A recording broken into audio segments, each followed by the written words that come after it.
Welcome dear students, मेरा नाम दुर्गानंद कुशवाहा है। मैं विजन साइंस एकेडमी में बायोलॉजी और केमिस्ट्री पढ़ाने का काम करता हूं। जैसा कि आप सभी लोग जानते हैं कि 31 मार्च तक 31 मार्च 2024 तक क्लास 10th बोर्ड का रिज़ल्ट आ जाना चाहिए। ऐसा उम्मीद है, ऐसा बताया जा रहा है कि 31 मार्च तक क्लास 10th का रिज़ल्ट आ जाएगा। तो यदि ऐसा होता है, ऐसा हो भी या नहीं हो, लेकिन हम लोग ऐसा मान करके चल रहे हैं कि 31 मार्च तक क्लास 10th का रिज़ल्ट आ जाना चाहिए। यदि नहीं भी आता है फिर भी कोई दिक्कत नहीं है। हम लोग क्लास 11th का नया बैच 1 अप्रैल से स्टार्ट करने जा रहे हैं। हालांकि आप लोगों को मालूम होगा कि हमने 1 अप्रैल से बैच स्टार्ट करने से पहले हमने 1 महीने का फ्री डेमो क्लास दिया था। 1 महीने का फ्री डेमो क्लास दिया था जो 1 मार्च से 1 अप्रैल तक का था। तो हम लोगों ने 1 मार्च को स्टार्ट किया था वो डेमो क्लास, और मुझे बहुत खुशी है कि लगभग 15 स्टूडेंट्स ने, लगभग 15 बच्चों ने उस फ्री डेमो क्लास को ज्वाइन किया और सभी बच्चे अभी भी पढ़ रहे हैं और उन्हें बहुत ही अच्छा फील हो रहा है। उन्हें सब कुछ समझ में आ रहा है। साइंस जब वो आए थे तो उसको ऐसा लग रहा था कि जब इंग्लिश मीडियम में हम साइंस पढ़ेंगे तो हमसे नहीं हो पाएगा, क्योंकि हमारा बैकग्राउंड हिंदी मीडियम का है। लेकिन अभी जब वो लगभग 1 महीने से पढ़ रहा है तो सभी बच्चों को ऐसा लग रहा है कि चलो हमसे इंग्लिश मीडियम हो जाएगा। फाइनली उसको जाकर के ये पता चला है कि इंग्लिश मीडियम बहुत ही बड़ी बात नहीं है। तो यदि आप हमारा फ्री डेमो क्लास ज्वाइन नहीं किए हैं 1 मार्च से, तो 1 अप्रैल से हम लोग नया बैच स्टार्ट करने वाले हैं। आप 1 अप्रैल से पहले किसी भी हालत में आइए हमारे इंस्टीट्यूट पर और आप 3-4 दिन का फ्री डेमो क्लास अभी भी कर सकते हैं, ताकि आपको पता चल सके कि हमारे यहाँ कौन कौन से शिक्षक पढ़ाते हैं, कैसा पढ़ाते हैं, हमारे यहाँ के क्या व्यवस्था है, हम लोग किस लेवल का पढ़ाते हैं और किस ढंग से हम लोग एग्जाम की तैयारी कराते हैं। जब आप ये समझ जाएंगे तो आपको आगे दिक्कत नहीं होगी। तो मैं यही आपसे रिक्वेस्ट करूंगा कि आप 1 अप्रैल से पहले आकर के हमारा कोर्स ज्वाइन कीजिए। दोस्तों 1 अप्रैल से हम लोग बैच स्टार्ट करने वाले हैं। तो कुछ बच्चे तो ऑफलाइन इंस्टीट्यूट पर आ गए, लेकिन बहुत सारे ऐसे बच्चे हैं, बहुत सारे ऐसे पेरेंट्स भी हैं। मान लीजिए कि जब हम बच्चे की बात करते हैं तो बच्चे तो ऑफलाइन क्लास में आ जाएंगे ये देखने की कैसा पढ़ाई हो रहा है, लेकिन बहुत सारे ऐसे पेरेंट्स भी होते हैं, बहुत सारे ऐसे गार्जियंस भी होते हैं जो ये सोचते रहते हैं कि हम अपने बच्चे को जहाँ पे पढ़ने के लिए भेज रहे हैं वहाँ पर टीचर कैसा पढ़ाते हैं, एक्चुअली में वो टीचर सच में नॉलेजेबल है कि नहीं है, उसे सच में आता है पढ़ाने या नहीं आता है, या आता है तो वो किस तरीके से पढ़ा रहा है। तो ऐसी स्थिति में वो गार्जियन तो क्लास में आकर के नहीं बैठेंगे ये चेक करने के लिए कि टीचर कैसा पढ़ा रहा है। तो हमने क्या किया है, हम कुछ लेक्चर्स सोशल मीडिया पे अपलोड कर देंगे, फेसबुक पे, इंस्टाग्राम या यूट्यूब पे, जहाँ भी हो सके, जहाँ भी पॉसिबल होगा वहाँ पे हम कुछ लेक्चर्स अपलोड कर देंगे, ताकि वो गार्जियन जान सके कि हम किस तरीके से पढ़ाते हैं और वो स्टूडेंट्स भी ये जान सके कि हम कैसा पढ़ाते हैं, जो ऑफलाइन क्लास किसी कारणवश नहीं आ सकते हैं, अभी तक हमारा डेमो क्लास नहीं ज्वाइन किया है।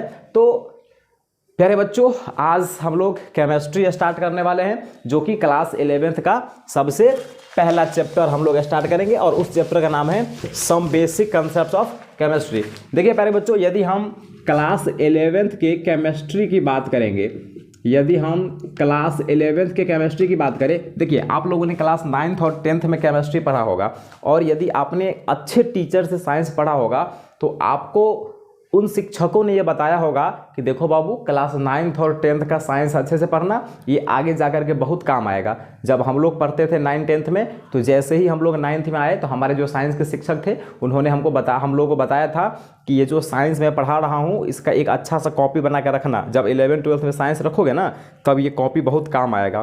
तो आज मैं फिर आपको वो बात याद दिला देता हूँ कि आपने यदि 9th 10th में बहुत ही अच्छे साइंस पढ़ा है, या आपने जैसा भी पढ़ा है, एक बार उस 9th 10th के साइंस को रिवाइज कर लीजिए, ताकि आपको क्लास 11th 12th में दिक्कत नहीं होगा। यानी कि क्लास 11th और 12th में हम जो भी साइंस में पढ़ेंगे उसमें मैक्सिमम चीज़ें 9th और 10th से रिलेटेड है। तो यदि आपका 9th 10th बहुत ही ज़्यादा स्ट्रॉन्ग रहेगा तो क्लास 11th 12th में आपको बहुत ही ज़्यादा भारी नहीं लगेगा, अन्यथा आपको थोड़ा थोड़ा सा ऐसा लग सकता है कि ये कठिन चीज़ है। तो आपने क्लास 9th 10th में अच्छा से पढ़ा होगा, मैं ये उम्मीद करता हूँ। तो बच्चों, जब हम केमिस्ट्री की बात करते हैं तो क्लास 11th और 12th के केमिस्ट्री में जितना भी चैप्टर्स है, हम उनको 3 ब्रांच में मेनली क्लासीफाई करते हैं, जिसमें से हम एक चैप्टर को बोलते हैं फिजिकल केमिस्ट्री, मतलब एक पार्ट को बोलते हैं फिजिकल केमिस्ट्री, और सेकेंड पार्ट को बोलते हैं इनऑर्गेनिक केमिस्ट्री। आप लोगों ने कभी ना कभी सुना होगा, और नहीं सुना है तो आप ये जान लीजिए कि क्लास 11th और 12th में जितने भी केमिस्ट्री में चैप्टर्स हैं,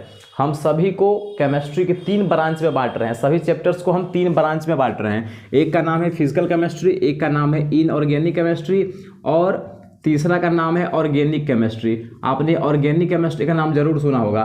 आप लोगों ने क्लास 10th में कार्बन नाम का चैप्टर पढ़ा होगा, जो कि बहुत ही इंपॉर्टेंट था क्लास 10th के बोर्ड के भी हिसाब से। और यदि आपको वो कार्बन चैप्टर बहुत ही अच्छे ढंग से नहीं आता है तो आपको क्लास 11th में थोड़ा सा दिक्कत का सामना करना पड़ सकता है। हालांकि हम लोग जब पढ़ाते हैं कार्बन चैप्टर, यानी कि जब हम लोग ऑर्गेनिक केमिस्ट्री स्टार्ट करते हैं क्लास 11th में, तो पूरा 0 से स्टार्ट करते हैं। ये मानकर हम लोग ये मान लेते हैं कि क्लास 10th में आप लोगों ने कुछ नहीं पढ़ा है, तो ज़्यादा दिक्कत नहीं होगा। लेकिन फिर भी यदि आपने क्लास 10th में कार्बन चैप्टर बहुत ही अच्छे से पढ़ा है तो आपको ऑर्गेनिक केमिस्ट्री समझने में बहुत ज़्यादा दिक्कत नहीं होगा। तो देखिए, केमिस्ट्री को हमने 3 ब्रांच में बांट दिया, फिजिकल केमिस्ट्री, इनऑर्गेनिक केमिस्ट्री और ऑर्गेनिक केमिस्ट्री। देखिए, जब आप बहुत ही हाई लेवल का केमिस्ट्री पढ़ोगे, बहुत ही हाई लेवल का कहने का मतलब है आप जेई लेवल का पढ़ रहे हो, चाहे नीट लेवल का पढ़ रहे हो, तो आपको ये तीनों ब्रांच पढ़ाने के लिए अलग अलग टीचर होगा। एक टीचर होगा जो सिर्फ फिजिकल केमिस्ट्री पढ़ाएगा, एक टीचर होगा जो सिर्फ इनऑर्गेनिक केमिस्ट्री पढ़ाएगा, एक टीचर होगा जो सिर्फ ऑर्गेनिक केमिस्ट्री पढ़ाएगा। क्योंकि जब हम जेई और नीट की बात करते हैं तो उसमें क्वेश्चन प्रैक्टिस बहुत ही ज़्यादा करना पड़ता है, उसमें हम बहुत ही डीप जा करके पढ़ते हैं। तो यदि एक टीचर ये तीनों सब्जेक्ट, ये तीनों पार्ट पढ़ाएगा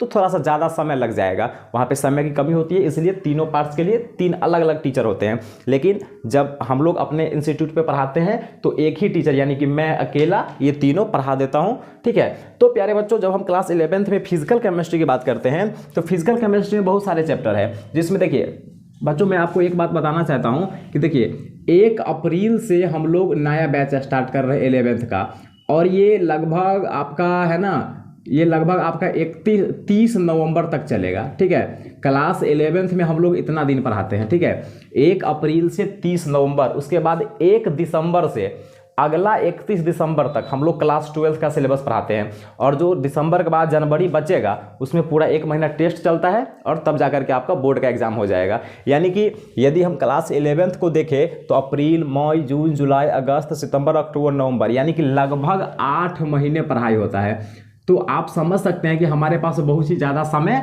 नहीं है। तो ये 8 महीने में पूरा 1 अप्रैल से जोड़ रहा हूँ तब, और आप ये जान पाओगे जब आप क्लास ज्वाइन करोगे तो बहुत सारे ऐसे बच्चे होते हैं जो समय से क्लास ज्वाइन नहीं करते हैं। बहुत सारे बच्चे यही सोचने में 6 महीना बिता देते हैं कि हमको साइंस लेना है कि नहीं लेना है। तो ऐसी स्थिति में वो क्लास 11 तो अच्छा से नहीं पढ़ पाता है, तो फिर क्लास 12th में आपको बहुत ही दिक्कत का सामना करना पड़ सकता है। तो यदि मैं 1 अप्रैल से मान करके चलूँ तो 8 महीने का समय होता है। और प्यारे बच्चों, क्लास 11th में जितना केमिस्ट्री है ना, यदि उसको हम ढंग से पढ़े तो 8 महीने में खत्म होने वाला नहीं है। मैं आपको पहले ही बता चुका हूँ कि यदि एक ही टीचर इस तीनों को पढ़ा रहा है, तीनों ब्रांच को, तो बड़ा मुश्किल हो जाता है खत्म करना, क्योंकि बहुत ही डेप्थ क्लास 11 12th में पढ़ना रहता है। तो मैं क्लियरली आपको बोल पा रहा हूं कि कोई भी इंस्टीट्यूट नहीं खत्म कर पाता है जनरली। ठीक है, मैं सबका ठेका नहीं लेता हूं, लेकिन मैं अपना ठेका लेता हूं कि क्लास 11th में मैं केमिस्ट्री पूरा खत्म नहीं कर पाता हूं, कभी भी नहीं। 2 साल से पढ़ा रहा हूं, ये तीसरा साल है, कभी भी खत्म नहीं हो पाया है। तो फिर भी कुछ चैप्टर्स तो पढ़ना होगा ना। मान लीजिए कि क्लास 11th में कम से कम हम उतना तो पढ़ ले ताकि हमें क्लास 12th में दिक्कत का सामना नहीं करना पड़े। तो प्यारे बच्चों, फिजिकल केमिस्ट्री का जो सबसे पहला चैप्टर है, जिसका नाम है some basic concepts of chemistry, some basic concepts of chemistry, ये नाम एनसीईआरटी में दिया हुआ है। इसको जनरली मोल कंसेप्ट हम लोग बोल देते हैं कि भाई पहला चैप्टर है मोल कंसेप्ट। ठीक है, तो देखिए, यदि ये चैप्टर आपको नहीं आता है तो आपको कुछ समझ में नहीं आएगा केमिस्ट्री में। आप नाम से ही आपको पता चल रहा होगा, some basic concepts of chemistry, यानी कि केमिस्ट्री के छोटा छोटा जो कंसेप्ट है, केमिस्ट्री का जो छोटा छोटा कंसेप्ट है, इसमें हम वो पढ़ेंगे। अब सोचिए कि यदि आपको इंग्लिश पढ़ना है और आपको ABCD नहीं आएगा, तो इंग्लिश आपको कभी नहीं आएगा, तो आप ऐसा बोल सकते हैं कि ये जो चैप्टर है ये क्लास 11th और 12th के केमिस्ट्री का ABCD है। यदि ये आपको नहीं आएगा तो पूरा का पूरा आपका जो है केमिस्ट्री का दुनिया खत्म हो जाएगा। तो सबसे पहला चैप्टर हम लोग फिजिकल में पढ़ेंगे, some basic concepts of chemistry, और दूसरा चैप्टर हम लोग पढ़ेंगे एटॉमिक स्ट्रक्चर, परमाणु की संरचना। तो एटॉमिक स्ट्रक्चर भी बहुत काम का चैप्टर है। यदि आपको एटॉमिक स्ट्रक्चर नहीं आएगा तो समझिए कि आपको केमिस्ट्री में कुछ नहीं आएगा ना 11th के केमिस्ट्री में ना 12th की केमिस्ट्री में, ठीक है। अब वो अलग बात है कि 12th की केमिस्ट्री में आप रट्टा वट्टा मार करके बिहार बोर्ड में नंबर ले आओगे। अच्छा, बिहार बोर्ड में सिर्फ नंबर ही लाना है, तब तो आप बिना पढ़े भी ला सकते हो, ऐसा कोई बहुत बड़ा एग्जाम होता नहीं है वो। लेकिन जब हम क्लास 11 12 में साइंस लेने का सोचे हैं तो थोड़ा सा बेहतर तरीके से पढ़ेंगे। तो आपको एटॉमिक स्ट्रक्चर वहाँ पे पढ़ना पड़ेगा। आपने क्लास 9th में भी एटॉमिक स्ट्रक्चर पढ़ा होगा, परमाणु की संरचना, लेकिन यहाँ पर थोड़ा सा हम बहुत ही अच्छे लेवल पर पढ़ेंगे, थोड़ा सा डिटेल में पढ़ेंगे, आपको फील आएगा, मजा आएगा कि हाँ कुछ पढ़ रहे हैं हम। तो हम सबसे पहले हम बेसिक कॉन्सेप्ट ऑफ केमिस्ट्री पढ़ेंगे, उसके बाद एटॉमिक स्ट्रक्चर पढ़ेंगे। ये दोनों चैप्टर पढ़ने के बाद हम फिजिकल केमिस्ट्री को छोड़ देंगे, ठीक है। जब ये चैप्टर हम पढ़ लेंगे, ये दोनों चैप्टर, तब उसके बाद हम इनऑर्गेनिक के एक चैप्टर पर आ जाएंगे जिसका नाम है पीरियोडिक टेबल। देखिए, ये पीरियोडिक टेबल वाला चैप्टर आप क्लास 10th में जरूर पढ़े होइएगा, ठीक है। यदि आप बिहार बोर्ड से हैं तो, हालांकि सीबीएसई में ये चैप्टर डिलीटेड है, लेकिन यदि आप बिहार बोर्ड से हैं तो आप पीरियोडिक टेबल, आवर्त सारणी वाला चैप्टर आप जरूर पढ़े होंगे। देखिए, यदि आप क्लास 10th में वहाँ पे अच्छे से पढ़े हैं पीरियोडिक टेबल, आवर्त सारणी, तो आपको ये चैप्टर समझने में ज़्यादा दिक्कत नहीं होगा। देखिए, ये भी चैप्टर परमाणु की संरचना 9 से रिलेटेड है, ये भी 9 से रिलेटेड है और ये क्लास 10 से रिलेटेड है। तो इसीलिए आप लोगों को कहा जाता है बार बार कि यदि 11 12 में साइंस पढ़ना है तो 9 10 का साइंस थोड़ा अच्छे से पढ़ना पड़ता है, ठीक है, ताकि 11 12 में आपको ज़्यादा दिक्कत नहीं होगा। तो जब हम ये दोनों चैप्टर पढ़ लेंगे तो हम लोग यहाँ पर आएंगे पीरियोडिक टेबल पर, और पीरियोडिक टेबल आपको समझना पड़ेगा। एनी हाउ आपको पीरियोडिक टेबल का नॉलेज होना चाहिए, नहीं तो आप केमिस्ट्री में बहुत सारा चीज़ नहीं समझ पाओगे।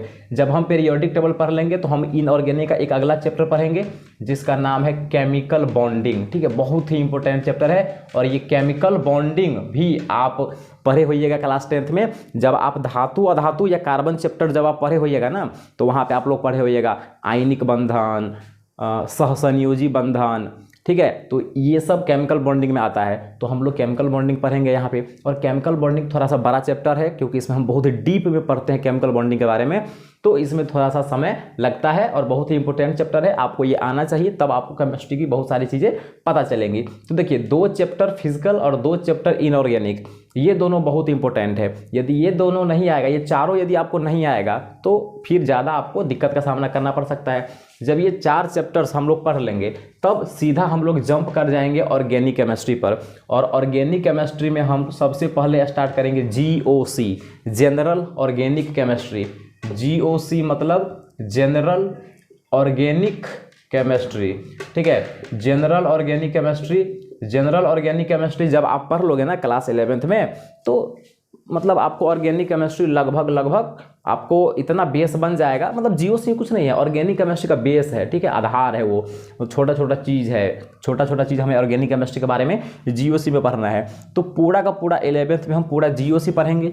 GOC पढ़ने के बाद हम लोग एक चैप्टर पढ़ेंगे जिसका नाम होता है हाइड्रोकार्बन, ठीक है। आपने 10वां क्लास में हाइड्रोकार्बन जरूर पढ़ा होगा। वैसा यौगिक जो केवल हाइड्रोजन और कार्बन से बना होगा, उसको हम क्या बोलते हैं? हाइड्रोकार्बन बोलते हैं।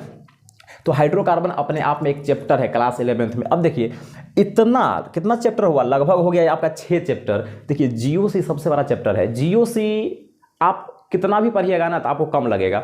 GOC ऐसा चैप्टर है जिसको हम 2 महीना में भी खत्म कर सकते हैं, 3 महीना में भी खत्म कर सकते हैं।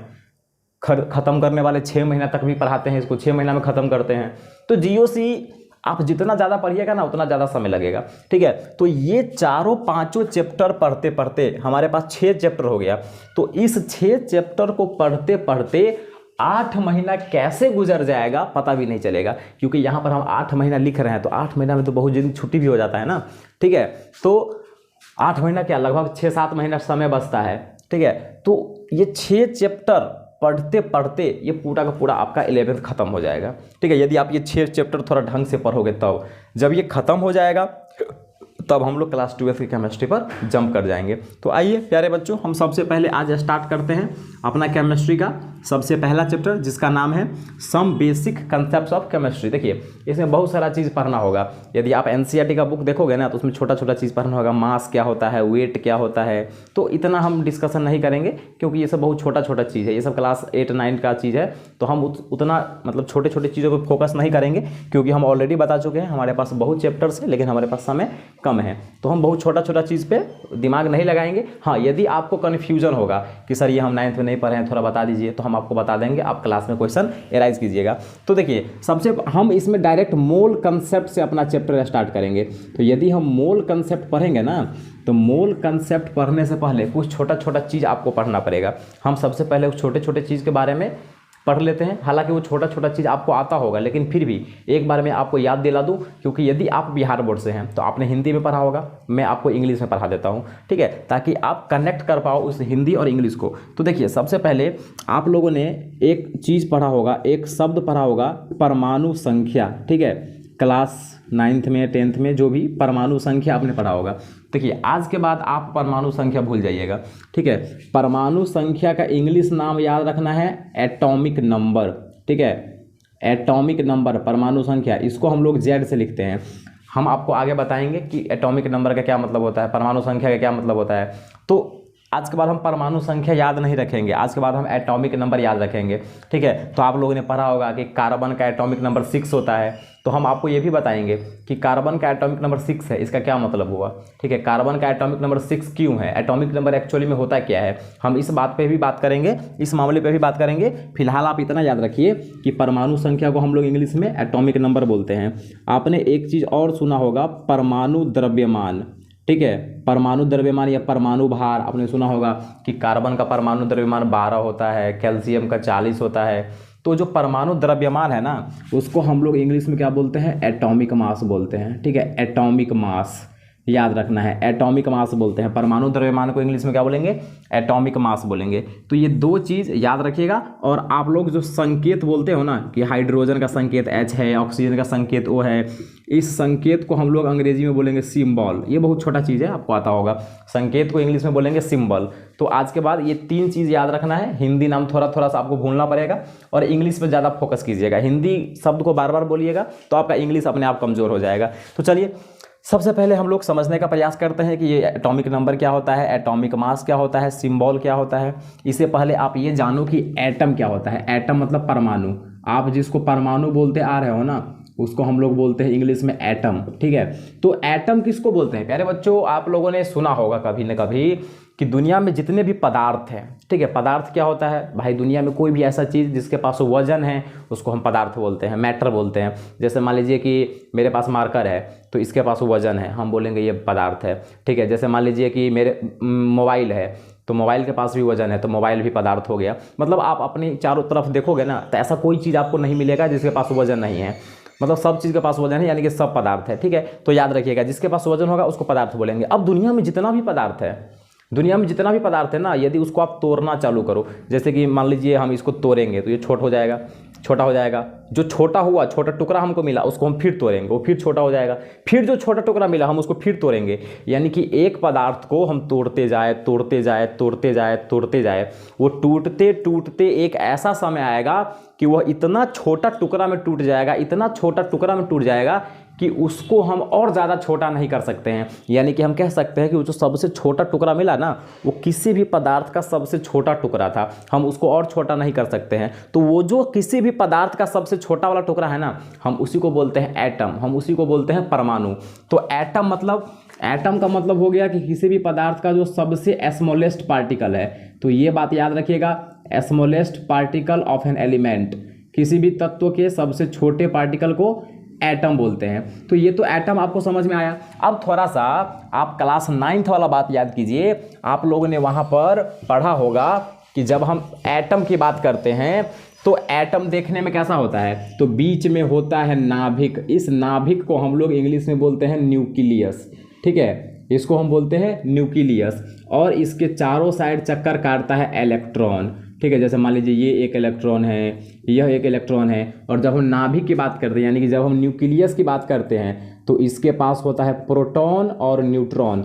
आप लोगों ने पढ़ा होगा कि परमाणु के अंदर, यानी कि एटम के अंदर 3 चीज़ होता है, ठीक है। एक को बोलते हैं इलेक्ट्रॉन, एक को बोलते हैं प्रोटॉन और एक को बोलते हैं न्यूट्रॉन। यानी कि एटम के अंदर ये 3 चीज़ है, इलेक्ट्रॉन, प्रोटॉन और न्यूट्रॉन। और उसमें ये जो दोनों है, यानी कि प्रोटॉन और न्यूट्रॉन है, वो कहाँ पाया जाता है, न्यूक्लियस के अंदर। ये बात याद रखिएगा, प्रोटॉन और न्यूट्रॉन कहाँ पाया जाता है, न्यूक्लियस के अंदर। और आपका जो इलेक्ट्रॉन है वो कहाँ होता है, न्यूक्लियस के चारों साइड एक फिक्स रास्ते पर चक्कर काटता है। उस फिक्स रास्ता को बोलते हैं सेल या ऑर्बिट, याद रखिएगा, कक्षा जिसको हम लोग हिंदी में बोलते हैं, ठीक है। तो याद रखिएगा कि परमाणु है, एटम है, तो एटम के बीच में एक न्यूक्लियस होता है, एक नाभिक होता है। उस न्यूक्लियस के अंदर प्रोटॉन और न्यूट्रॉन होता है और उस न्यूक्लियस के चारों साइड इलेक्ट्रॉन चक्कर काटता है एक फिक्स रास्ते पर। उस रास्ते को हम लोग क्या बोलते हैं? सेल या ऑर्बिट। अब देखिए थोड़ा सा समझने का प्रयास कीजिए प्यारे बच्चों, यदि हम इस न्यूक्लियस को देखने का प्रयास करें, जैसे कि मान लीजिए कि हमारे पास कार्बन का एटम है, ठीक है, हमारे पास कार्बन का एटम है, तो उसके पास भी न्यूक्लियस होगा ना, और उस न्यूक्लियस में भी प्रोटॉन और न्यूट्रॉन होगा ना। तो किसी भी एटम के अंदर कितना प्रोटॉन है? यदि मैं आपसे पूछूं कि मेरे पास लोहा है और लोहा के एक एटम में कितना प्रोटॉन है, तो आप क्या जवाब दोगे? मतलब किसी भी एटम के अंदर कितना प्रोटॉन है? तो याद रखिएगा, किसी भी एटम के अंदर जो प्रोटॉन की टोटल संख्या होती है ना, हम उसी को बोलते हैं एटॉमिक नंबर, यानी कि हम उसी को बोलते हैं परमाणु संख्या। तो ये बात याद रखिएगा, एटॉमिक नंबर का क्या मतलब होता है? Number of proton in an atom. एक एटम में प्रोटॉन की कितनी संख्या है, उस प्रोटॉन की संख्या को हम बोलते हैं परमाणु संख्या, एटॉमिक नंबर। यानी कि हम कहते हैं ना कि कार्बन का एटॉमिक नंबर 6 है, इसका मतलब क्या हुआ? इसका मतलब हुआ कि कार्बन के एक एटम में 6 गो प्रोटॉन पाया जाता है। ये बात याद रखिएगा। उसी तरीके से हम कहते हैं आर्गन, हम कहते हैं ना कि आर्गन का एटॉमिक नंबर 18 होता है। ये इसका क्या मतलब हुआ? आर्गन का एटॉमिक नंबर 18, इसका क्या मतलब हुआ? इसका मतलब हुआ कि आर्गन के एक एटम में 18 प्रोटॉन होता है। तो ये बात याद रखिएगा, किसी भी एटम के अंदर कितना प्रोटॉन है, इसको हम क्या बोलते हैं? एटॉमिक नंबर बोलते हैं, इसको हम परमाणु संख्या बोलते हैं। ये तो ठीक है, अब हम ये समझ गए, एटॉमिक नंबर समझ गए। अब देखिए हमारे पास एक और चीज़ था, क्या? Atomic mass. अब ये एटॉमिक मास क्या होता है? देखिए सिंपल सा फंड है। अब जैसे मान लीजिए कि इतना बड़ा एक एटम है, ठीक है, तो उस एटम का कुछ ना कुछ वजन होगा ना। यानी कि एक एटम, देखिए एटम बहुत छोटा होता है, बहुत छोटा, अत्यंत छोटा, इतना छोटा कि हम आँख से नहीं देख सकते हैं, ठीक है, माइक्रोस्कोप से भी नहीं दिखता है, इतना छोटा होता है। उसको देखने के लिए स्पेशल माइक्रोस्कोप की आवश्यकता होती है, इलेक्ट्रॉन माइक्रोस्कोप, ठीक है, इतना छोटा होता है। तो कितना भी छोटा है लेकिन उसके पास कुछ ना कुछ वजन तो होगा ना। तो एक एटम का जो वजन होता है ना, उसी को हम बोलते हैं एटॉमिक मास। ये बात याद रखिएगा, ठीक है। एक एटम का जितना वजन है, यानी कि मास ऑफ एन एटम, एक एटम का जितना वजन है, इसको हम क्या बोलेंगे? इसको हम बोलेंगे एटॉमिक मास। तो ये बात आपको थोड़ा सा एटॉमिक मास के बारे में समझ में आया होगा। जैसे जब हम कहते हैं कार्बन के बारे में, हम कहते हैं कार्बन का एटॉमिक मास होता है 12 AMU, ठीक है। ये AMU क्या है, हम अभी बात करते हैं। तो कार्बन का एटॉमिक मास 12 AMU है, यानी कि कार्बन के अंदर जो एक परमाणु होगा ना, कार्बन में जो एक एटम होगा ना, उसका वजन होगा 12 AMU, ठीक है। तो मेरे विचार से आपको एटॉमिक मास के बारे में थोड़ा समझ में आया होगा। अब हम थोड़ा सा एटॉमिक मास के बारे में थोड़ा और बात करते हैं, ठीक है। तो नोट कीजिए इतना, हम लोग बात कर रहे थे एटॉमिक मास के बारे में। चलिए आइए थोड़ा सा एक बार और बात करते हैं एटॉमिक मास के बारे में। तो बच्चों जैसा कि मैंने आपको बताया, एटॉमिक मास का मतलब होता है मास ऑफ एन एटम, यानी कि कोई भी पदार्थ है, कोई भी मैटर है, तो वो एटम से बना होगा, बहुत सारा एटम से बना होगा। उसमें से आप किसी एक एटम को निकालो और उस एटम का जो वजन होगा उसको हम क्या बोलेंगे? एटॉमिक मास बोलेंगे। तो यदि हमें एटॉमिक मास निकालना है तो हम कैसे निकालेंगे, ठीक है। तो थोड़ा सा समझने का प्रयास कीजिए। देखिए अभी हमने आपको बताया था एटम के बारे में कि एटम के अंदर एक्चुअली में क्या है, एटम के अंदर में 3 चीज़ है, एक इलेक्ट्रॉन है, एक प्रोटॉन है और एक न्यूट्रॉन है। जरूरी नहीं है एक ही होगा, लेकिन ये 3 चीज़ होता है एटम के अंदर, इलेक्ट्रॉन, प्रोटॉन और न्यूट्रॉन। यदि हम इलेक्ट्रॉन के वजन का बात करेंगे ना, तो ये कितना होता है? 9.1 × 10⁻³ kg, ठीक है। यदि आप इलेक्ट्रॉन के वेट का बात करोगे तो ये आपका है -31 kg। उसी तरीके से यदि हम प्रोटॉन के वेट का बात करेंगे तो ये आ जाएगा 1.672 × 10⁻27 kg। यदि हम न्यूट्रॉन के वजन का बात करेंगे तो 1.674 × 10⁻27 kg। ये आपको याद रखना पड़ेगा कि इलेक्ट्रॉन का वजन कितना होता है, प्रोटॉन का वजन कितना होता है और न्यूट्रॉन का वजन कितना होता है। तो ये मैंने लिख दिया, आज के बाद आप याद कर लीजिएगा। यदि आप यहाँ पे गौर से देखोगे ना, तो आपको एक चीज़ देखने को मिलेगा कि प्रोटॉन और न्यूट्रॉन का वजन लगभग सेम है। देखिए इसका भी 10⁻⁻27 है, इसका भी 10⁻⁻27 है, इसका 1.67 तो इसका 1.674, ठीक है। देखिए यहाँ 7 के बाद 2 है, लेकिन यहाँ 7 के बाद 4 है, बस इतना ही फर्क है, ठीक है। यानी कि लगभग प्रोटॉन और न्यूट्रॉन का वजन सेम है। लेकिन यदि आप इलेक्ट्रॉन के वजन का बात करोगे ना, तो देखिए यहाँ पे 10⁻⁻27 है, वहाँ पर 10⁻⁻31 है, ठीक है। यानी कि इलेक्ट्रॉन का वजन प्रोटॉन और न्यूट्रॉन की तुलना में बहुत ही कम है, बहुत ही कम है। ठीक है। आप ऐसा सोचिए कि मान लीजिए कि आपके पास 50 किलो का एक चावल है, उस चावल का एक बोरा है, ठीक है, 50 किलो के चावल का एक बोरा है, ठीक है, और उसमें एक 5 ग्राम का सुई रखा हुआ है। तो आप ऐसा समझ सकते हैं इसको कि प्रोटॉन की जिस तरीके से पूरे 50 किलो के तुलना में वो 5 ग्राम का क्या वैल्यू है, कोई वैल्यू नहीं है, उसी तरीके से प्रोटॉन और न्यूट्रॉन के वजन की तुलना में इलेक्ट्रॉन के वजन का कोई वैल्यू नहीं है, क्योंकि वो बहुत कम है। तो आप थोड़ा सा ये समझिए कि हमें ये एटम है, इस एटम में प्रोटॉन भी है, न्यूट्रॉन भी है और इलेक्ट्रॉन भी है, और हमें इस एटम का वजन निकालना है। तो मान लो कि आपके पास एक थैली है, एक बैग है, उसमें 3 चीज़ रखा हुआ है, एक सेव है, या मान लीजिए कि एक सेव है, एक अनार है और एक संतरा, ये 3 चीज़ है। तो मैं आपसे पूछूंगा उस बैग का वजन बताओ, ठीक है। तो आप क्या करोगे, उस तीनों फल के वजन को निकाल के जोड़ दो, बैग का वजन निकल जाएगा, ठीक है। हम ये मान के चलते हैं कि जो बैग जिस चीज़ से बना हुआ है उसका वजन लगभग 0 है, हम मान के चलते हैं ऐसा, ठीक है। यानी कि जो कवर है बाहर में उसके वजन को यदि हम नेगलेक्ट करें तो, ठीक है। तो मान लीजिए कि एक थैला है, उसके अंदर जितना भी चीज़ है उस सब के वजन को जोड़ दीजिए, क्या निकल जाएगा, उस झोले का वजन निकल जाएगा। उसी तरीके से एक एटम के अंदर ये 3 चीज़ है, ठीक है, यदि हम इस तीनों के वजन को जोड़ देंगे तो उस एटम का मास नहीं निकल जाएगा। अब थोड़ा सा समझने का प्रयास कीजिए, हम निकाल क्या रहे हैं, हम एक एटम का वजन निकाल रहे हैं और उस एटम के अंदर 3 चीज़ है, तो यदि हम उस तीनों के टोटल वजन को जोड़ देंगे तो उस एटम का वजन ही निकल जाएगा, आराम से निकल जाएगा। यानी कि हम बोल सकते हैं कि यदि हम एटॉमिक मास निकालेंगे ना, तो आप इलेक्ट्रॉन के मास को जोड़ दो, आप प्रोटॉन के मास को जोड़ दो और आप न्यूट्रॉन के मास को जोड़ दो, आपका एटॉमिक मास निकल जाएगा। लेकिन आपको मैंने अभी एग्जांपल दिया था ना वो चावल और सुई वाला, तो मान लो कि 50 किलो का चावल है और उसमें 5 ग्राम रखा हुआ है सुई, हम कहेंगे बताओ उस बोरे का टोटल वजन कितना है, तो अब क्या कहोगे 50 किलो 5 ग्राम। यदि आप मान लो कि उस 5 ग्राम को हम छोड़ देंगे तो क्या फर्क पड़ने वाला है, कोई नहीं। यदि हम 5 ग्राम को छोड़ के सीधे कहेंगे 50 किलो वजन है तो कोई बहुत ही ज़्यादा फर्क पड़ने वाला नहीं है, क्योंकि उस 5 ग्राम वाले सुई का वजन उस 50 किलो की तुलना में बहुत कम है। उसी तरीके से इलेक्ट्रॉन का वजन इस प्रोटॉन और न्यूट्रॉन के वजन की तुलना में बहुत कम है, इसको हम 0 मान सकते हैं। यानी कि जब हम एटॉमिक मास निकालेंगे ना, तो हम इलेक्ट्रॉन के मास को नहीं जोड़ेंगे ना, फिर भी कोई दिक्कत नहीं होगा। यानी कि हम डायरेक्ट यदि एटॉमिक मास निकालना चाहेंगे ना, तो हम मास ऑफ प्रोटॉन, यानी कि आप प्रोटॉन के मास को और न्यूट्रॉन के मास को जोड़ दीजिए, आपका एटॉमिक मास निकल जाएगा, ठीक है। अब देखिए एटॉमिक मास निकल गया, ठीक है। एटॉमिक मास कैसे निकालते हैं हम ये भी समझ गए, लेकिन जब आप एटॉमिक मास को केजी और ग्राम में लिखोगे ना, देखिए मास यानी कि वजन निकालने का जो यूनिट है, मतलब लिखने का जो यूनिट है वो तो ग्राम है, किलोग्राम है। तो जब आप एटम के वजन को ग्राम और किलोग्राम में लिखोगे ना, तो ऐसा ही आएगा 10 का पावर -31, 10 का पावर -27, मतलब बहुत ही जो है ना इसका रिप्रेजेंटेशन बहुत ही खराब आएगा, नोटेशन बहुत ही गंदा टाइप का आएगा, याद करना थोड़ा सा ज़्यादा मुश्किल हो जाएगा, क्योंकि एटम का वजन बहुत कम होता है, बहुत कम। उसको हम ग्राम किलोग्राम में लिखेंगे तो इसी तरीके का एक्सप्रेशन आएगा। तो हम क्या करते हैं, एटॉमिक मास का एक अलग से हमने यूनिट बनाया है, मात्रक बनाया है, उस यूनिट को बोलते हैं AMU, याद रखिएगा। तो AMU क्या है, एटॉमिक मास का मात्रक है, ठीक है। हम ग्राम और किलोग्राम का बदला क्या लिखते हैं, AMU लिखते हैं। AMU का फुल फॉर्म होता है एटॉमिक मास यूनिट, या आजकल के मॉडर्न जमाने में AMU के बदले डायरेक्ट U लिख दिया जाता है, यूनिफाइड मास, ठीक है। याद रखिएगा AMU को आप डायरेक्ट U भी लिख दीजिएगा, लिख सकते हैं। तो याद रखिएगा ये AMU क्या है, ये एटॉमिक मास का मात्रक है, ठीक है। यानी कि जैसे हम कहते हैं कि ऑक्सीजन का एटॉमिक मास 16 है, तो 16 क्या जी, आप जब किसी चीज़ का वजन बताओगे तो आपको मात्रक भी बताना पड़ेगा ना, आपको यूनिट भी बताना पड़ेगा ना। तो 16 क्या, तो 16 ग्राम ना है, 16 AMU, याद रखिएगा। जब हम एटॉमिक मास बोलते हैं तो आपको AMU बोलना पड़ेगा। जैसे जब हम आर्गन का बात करते हैं तो आर्गन का एटॉमिक मास कितना, 40 क्या AMU, ठीक है। तो यह 40 U, याद रखिएगा।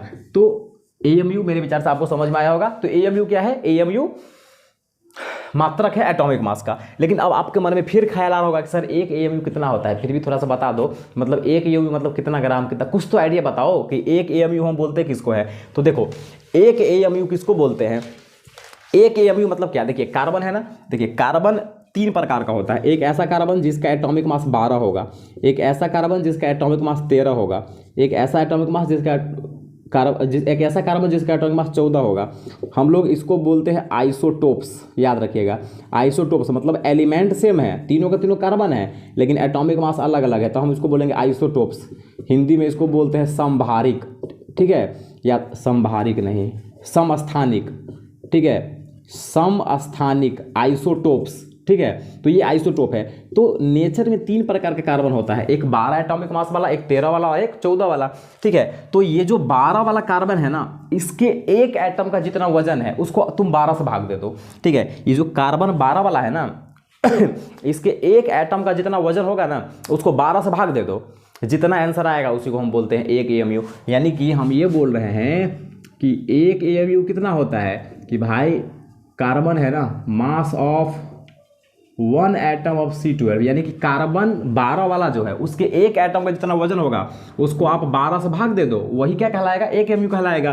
तो हमें ये पता चलता है एक्सपेरिमेंट से कि जो कार्बन 12 है ना उसके एक एटम का वजन होता है 1.99 इंटू 10⁻⁻23 ग्राम, ठीक है। जब आप इसको 12 से भाग दोगे तो ये आ जाएगा 1.67 इंटू 10⁻⁻24 ग्राम, या यदि आप इसको केजी में लिखना चाहोगे तो 10⁻⁻27 kg। देखिए, तो 1 AMU हम इतना को बोलते हैं, ठीक है। तो 1 AMU कितना ग्राम होता है, कितना केजी होता है, ये मैंने आपको बता दिया। तो आज के बाद आप याद रखिएगा कि 1 AMU कितना होता है, 1.67 इंटू 10⁻⁻24 ग्राम, ठीक है। अगले दिन हम लोग पढ़ेंगे मॉलिक्यूलर मास। मैं सेकेंड लेक्चर पक्का अपलोड करूंगा, ठीक है, किसी भी तरीके से समय निकाल करके। तो वहाँ पर हम लोग मॉलिक्यूलर मास के बारे में बात करेंगे, और जब हम लोग मॉलिक्यूलर मास के बारे में बात कर लेंगे तो हम सीधा सा आ जाएंगे अपना टॉपिक पर, दैट इज मोल कंसेप्ट।